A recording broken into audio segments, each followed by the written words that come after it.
ইন্না লিল্লাহ বলার প্রশ্নই আসে না। যে বলবে তার ঈমান নষ্ট হয়ে যাবে। সে সাদ্দামের ফাঁসির রায় কার্যকর করছে শিয়া বিচারপতিরা। মুনাফিক ও গাদ্দার দ্বিতীয় সবচেয়ে বড় শত্রু হচ্ছে ইরান এবং শিয়ারা। এটা আমাদের মাথায় রাখতেই হবে। এবং মধ্যপ্রাচ্যে ইরানের এবং কুখ্যাত শিয়াদের ফিতনা নির্মূল হয়ে গেছে। শেখ, আরেকটা বিষয় আমরা লক্ষ্য করছি, সেটা হচ্ছে মৃত্যুর পরপরই অনেকে শোকাহত হয়ে শোক প্রকাশ করছেন। কেউ ইন্না লিল্লাহ লিখছেন, কেউ বা আল্লাহ তাকে জান্নাতবাসী করুক এরকম দোয়া করছেন। আবার একই সাথে বিপরীত পৃষ্ঠে কাউকে দেখা যাচ্ছে আলহামদুলিল্লাহ বলছেন। কট্টর শিয়াপন্থী হওয়ার কারণেই তারা বলছেন কিনা এই বিষয়টা আপনার কাছে একটু জানতে চাচ্ছি। হ্যাঁ, এটা একটা আকীদাগত প্রশ্ন এবং আসলে বাংলায় গেলেই তো হুজুগে বাঙ্গাল। এই দেশে তো আমরা এমনও শুনি অনেকে এই খামেনির বিপ্লবকে ইরানে ইসলামী বিপ্লব বলে। খামেনির বিপ্লব কোনোদিন ইসলামী বিপ্লব না, কারণ শিয়ারা ইসলামের অনুসরণ করেন। তো ওই ধরনের লোকজনই না বুঝে, আকায়েদের ব্যাপারে জ্ঞান না থাকার কারণে হয়তোবা ইন্না লিল্লাহ লিখতেছে এবং তার বেহেশত উঁচু মাকামে দোয়া করতেছে। আহলুস সুন্নাহ ওয়াল জামাত এক মত, আহলুত তাশাইয়ুক কুবরা যারা, তারা কাফের। অর্থাৎ যারা কোরআন কারীমের তারমিম বা তাহরিফের কায়েল, যারা বিশ্বাস করে নাউজুবিল্লাহ কোরআন শরীফে সাহাবায়ে কেরামের মধ্যে সিদ্দিক আকবর, হযরত ওমর, উসমান ওনারা পরিবর্তন আনছেন, নিঃসন্দেহে তারা কাফের। কারণ আল্লাহর কোরআন হেফাজতের দায়িত্ব আল্লাহর। আল্লাহ নিজে বলেছেন, ইন্না নাহনু নাযালনা যিকরা ওয়া ইন্না লাহু লাহাফিজুন লা তাবদীলা লিকালিমাতিল্লাহ। স্পষ্ট কোরআনে আল্লাহ বলছেন, কোরআনের কোনো পরিবর্তন কোনো মানুষের পক্ষে করা সম্ভব হয় নাই। এটাকে তারা অস্বীকার করে। আহলুত তাশাইয়ুক কুবরা তারা কাফের। যদি সে সেই পন্থী হয়ে থাকে তাহলে তো ইন্না লিল্লাহ বলার প্রশ্নই আসে না। যে বলবে তার ঈমান নষ্ট হয়ে যাবে। আর যদি আহলুত তাশাইয়ুক সুগরা হয়, এরা কারা?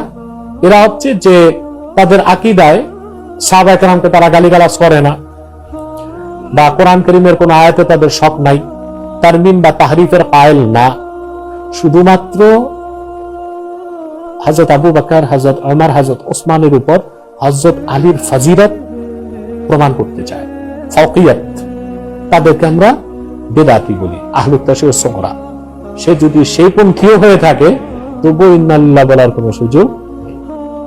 এরপর আবার বলা হয়ে থাকে যে প্রেসিডেন্ট সাদ্দাম হোসেন সহ সিরিয়ার যে সকল শিশুদের উপর, নারীদের উপর নির্যাতন, হত্যাযজ্ঞ চালানো হয়েছিল, তার পিছনে ইরানের প্রেসিডেন্ট ছিল।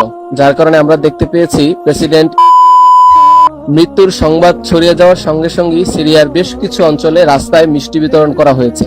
তো এই বিষয়টি শাইখ আপনি কিভাবে দেখছেন? আপনার মূল্যবান মতামত আশা করছি। হ্যাঁ, ইরাকে প্রেসিডেন্ট সাদ্দাম হোসেনের মৃত্যুর পিছনে এবং ঈদের দিন আরব বিশ্বে মুসলিমদের পক্ষে সিংহপুরুষের ভূমিকা পালন করতে প্রেসিডেন্ট সাদ্দাম হোসেন।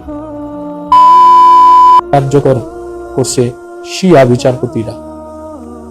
বর্তমানে ইরাক এটা এখন সুন্নিদের হাতে না, সবকিছুর পিছনে রাইসির হাত ছিল।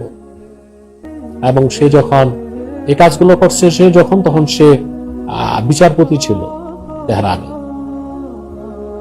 অতএব প্রেসিডেন্ট সাদ্দামের ভক্ত অনুরক্ত যারা তার যে মিষ্টি বিতরণ করে থাকে, ওটা তো তাদের ব্যক্তিগত বিষয়ে চলে যায়। আমি বরাবরই বলেছি যে মধ্যপ্রাচ্যে মুসলমানদের সবচেয়ে বড় শত্রু, এটা সবচেয়ে বড় শত্রু মধ্যপ্রাচ্যে মুসলমানদের আমাদের। তারপর মুনাফিক ও গাদ্দার দ্বিতীয় সবচেয়ে বড় শত্রু হচ্ছে ইরান এবং শিয়ারা। এটা আমাদের মাথায় রাখতে হবে। এটা মানুষ বাস্তবতা তো দেখতে পেয়েছে। বারবার ইরান হুঙ্কার দিচ্ছে হলে সর্বাত্মক যুদ্ধে জড়াবো, কিন্তু সে সর্বাত্মক যুদ্ধে জড়ায় নাই। সে ততক্ষণ হামলা করে নাই যতক্ষণ সে নিজে হামলার শিকার না হয়েছে। এবং দামেস্কে তাদের কনসুলেট ভবনে হামলা করা হয়, তখন সে সরাসরি হামলায় জড়িয়েছে। তা আমার মনে হয় টেলিফোনে কথাবার্তা বলে সমঝোতার ভিত্তিতে হামলা হয়েছিল। এরপর পক্ষ থেকে হামলা বন্ধ, ইরানের পক্ষ থেকে হামলা বন্ধ, কিন্তু আমাদের তো রক্ত জীবন দিয়েই যাচ্ছে। রাফাতেও তো হামলা হচ্ছে, ইরান সর্বাত্মক যুদ্ধে জড়ায় নেই কেন? এই বিষয়গুলো আমাদের বিবেচনা করতে হবে। আমরা আসলে আল্লাহ মাফ করুক, এই যে হুজুগে বাঙালি, এই কথাটা আসলে আমাদের ক্ষেত্রে মনে হয় প্রযোজ্য হয়। আমরা অনেকটা না বুঝেই আবেগ প্রবণ হয়ে অনেক কথা অনেক সময় বলি, কিন্তু কোন কথার কারণে আমাদের আকীদা আঘাত আসে, কোন কথার কারণে আমাদের নিজেদেরই মান নষ্ট হয়ে যায়, ওই দিকটা আমরা মোটেও লক্ষ্য রাখি না। আল্লাহ আমাদেরকে হেদায়েত করুক, হেফাজত করুক। এবং আমরা চাই আমাদের জীবদ্দশা আমরা দেখতে চাই বিশ্ব মানচিত্র থেকে মুছে গিয়েছে এবং মধ্যপ্রাচ্যে ইরানের এবং কুখ্যাত শিয়াদের ফিতনা নির্মূল হয়ে গেছে।